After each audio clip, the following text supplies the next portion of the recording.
কিহৰ মিডিয়া ট্ৰাইডৰ কথা ক'ব আহিছে আপোনালোকে কি ক'ব আহিছে আপোনালোকে বেছিভাগে যে মিডিয়াই বেছি কৰি আছে জুনমণি ৰাভাৰ এই কেছটো এটা কথা মনত ৰাখিব এই ভিডিঅ'টো কিন্তু সংবাদ মাধ্যমক মই ছাপোৰ্ট কৰি বনোৱা নাই কিন্তু যিটো সঁচা সেইটো মই ক'ব বিচাৰিছোঁ জুনমণি ৰাভা সাব ইন্সপেক্টৰ জুনমণি ৰাভাৰ যি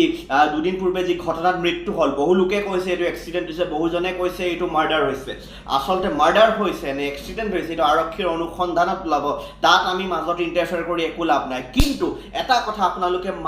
মানিব লাগিব আপোনালোকে এটা কথা যে এতিয়ালৈকে যিমান ক্লু ওলাইছে তাৰ অধিকাংশ কিন্তু মিডিয়াত টেলিকাষ্ট হোৱাৰ বাবে ওলাইছে লাগিলে আই উইটনেছ হওক প্ৰত্যক্ষদৰ্শীয়ে স্পটত প্ৰত্যক্ষদৰ্শীয়ে কি দেখা পাইছিলে সেয়া মিডিয়াৰ আগত কৈছে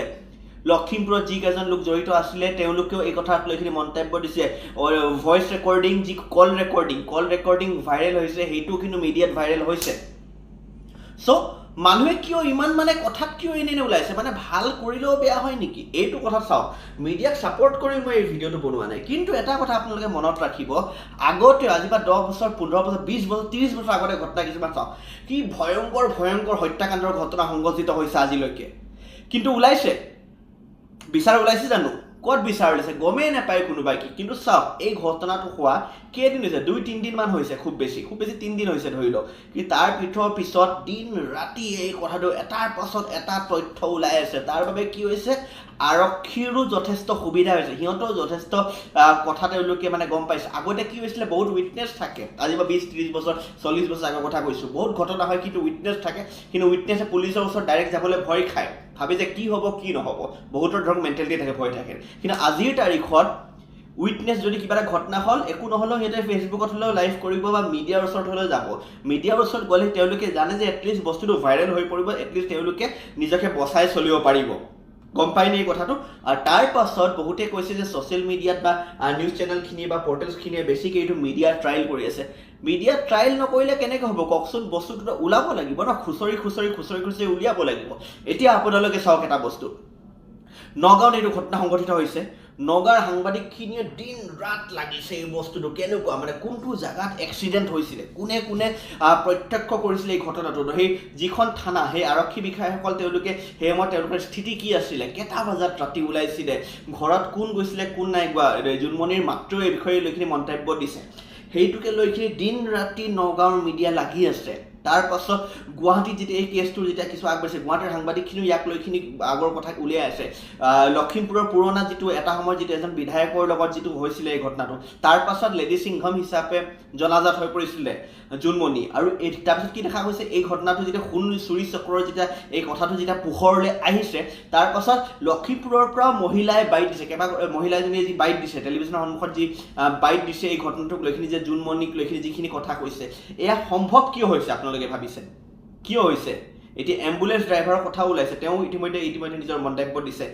যি কল ৰেকৰ্ডিং দুজন অজ্ঞাত লোকৰ দুজন মানুহৰ কল ৰেকৰ্ডিং ইতিমধ্যে ভাইৰেল হৈ পৰিছে সমগ্ৰ ঘটনাটোক লৈ আৰু বহুজনে চাওক এতিয়া টেলিভিছনত ওলাইছে ছ'চিয়েল মিডিয়াত ওলাইছে বহু লোকে ভাবিবলৈ বাধ্য হৈছে যিহেতু ইমান প্ৰচণ্ড স্পীডত এই এক্সিডেণ্ট হৈছিলে এখন ট্ৰাকৰ লগত এখন এক্সপ্ৰেছখনৰ অৱস্থা আপোনালোকে কি দেখিছে গাড়ীখনৰ কোনো অৱস্থা নাই কিন্তু তাৰ পাছতো জুনমণিৰ দেহত যিখিনি ফটো ওলাইছে তাত কিমান আঘাতৰ চিনটো বেছি নাই তাক লৈ ভাবিবলৈ বাধ্য হৈছে তাক লৈ টেলিভিছনত দিনৰ পিছত দিনৰ টক শ্ব' হৈ গৈ আছে এটাৰ পিছত এটা বাতৰি বাজিছে এক্সক্লুচিভৰ পিছত এক্সক্লুচিভ প্ৰতিটো চেনেলত বাজি গৈ আছে পৰ্টেলত বাজি গৈছে এইটো কিবা বেয়া হৈছে নেকি আৰু তাক লৈ যদি কিছুমান লোকৰ আপত্তি যে মিডিয়াত ট্ৰায়েল কৰি আছে আপোনালোকে বিশ্বাস কৰক আপোনালোকে মানক আপোনালোকে নামানক এটা কথা আপোনালোকে কিন্তু মনৰ ভিতৰত আপোনালোকে নিজে মানি ল'ব লাগিব যে মিডিয়া যিটো এক্টিভনেছ দেখাইছে যিটো ৰোল প্লে কৰিছে এই সমগ্ৰ ঘটনাটোত যিমান দিন ৰাতি একাকাৰ কৰি আছে দেই মই পুনৰ কৈছোঁ মই কিন্তু ছাপৰ্টত বনোৱা নাই মই কোনো মিডিয়া কোনো ৰিপৰ্টাৰৰ মই কোনো ছাপৰ্টত বনোৱা নাই এই ভিডিঅ'টোত কিন্তু মই যিটো সঁচা দেখিছোঁ সেইটো কৈছোঁ এই মিডিয়া ট্ৰায়েল বুলি কৈছে মিডিয়া ট্ৰায়েল বুলি নকয় this is the activeness of media ইমান স্পীড ইমান তীব্ৰ ইমান ক্ষিপ্ৰতাৰে কামবোৰ কৰিছে like a investigator private investigator এইটো ইনভেষ্টিগেটিভ জাৰ্নেলিষ্টৰ এইটো কামেই হয় খুচৰাটো কামেই হয় যদি খুচৰি নাথাকে খালি ফটোখিনি লৈ আহিলে ভিডিঅ'টো লৈ আহিলে এক্সিডেণ্ট হ'ল টেলিভিছনত বোলে বাতৰি বজাই দিছে যে আমুক ৰাতি দুৰ্ঘটনা সংঘটিত হ'ল এগৰাকী মহিলা আৰক্ষীৰ মৃত্যু সেইটোৱে কি সাংবাদ মাধ্যমৰ কি আপোনালোকে দায়িত্ব বুলি ভাবিছে নেকি আকৌ সেইটো যদি কৰি সামৰি আপোনালোকে নিজে কি ক'ব